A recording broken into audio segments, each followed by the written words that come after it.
we have some heavy hearts in sports this morning. Since Floyd Little's passing, we've heard about him as a Hall of Fame football player. Justin Adams joins us now to show us why he was also a Hall of Fame man off the field. Justin, I saw this and I couldn't believe it. Yeah, the sports world is mourning the loss of Pro Football Hall of Famer Floyd Little. And in his career with the Denver Broncos, he was known as the franchise. Now, on New Year's Day, he lost his battle with cancer. We're taking a look back at Floyd's accomplishments. And if there's anything that I want to be said about Floyd Little when it's all over, that he did it his way, right or wrong. He did the best he can do. There has been a great outpouring of love for the life of Floyd Little, and it's not hard to see why. He had all those intangibles of leadership, character, values, and so forth, and he applied them to everything he did. Jim Sacramento first met Little in the early 70s as he was starting his public relations career with the Broncos, and he was immediately blown away. He was a classy individual. He treated everybody just the way you'd want to be treated.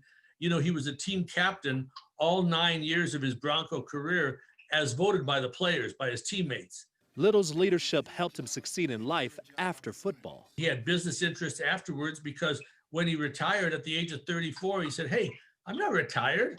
I'm not playing football anymore, but I have to do things." His next move was already in motion, picking up a master's degree from the University of Denver's law school in 1975, the year he retired from football. So I went to school 7 years out of the 9 years that I played.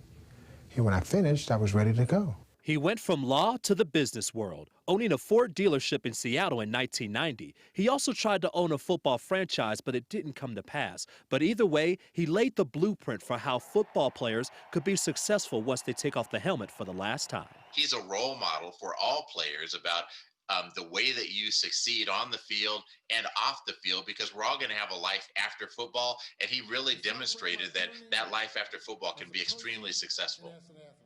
Pat Bowlen was once asked about the most important figures in Broncos history, and the first words out of his mouth were Floyd Little. Bowlen said there may not be an Orange Crush or John Elway or even the Super Bowls without Floyd Little, Britt. You're talking about a lot of epic people here in this town this morning, Justin. Being known for what you did off the field is sure amazing. It's just as important. Thank you so much.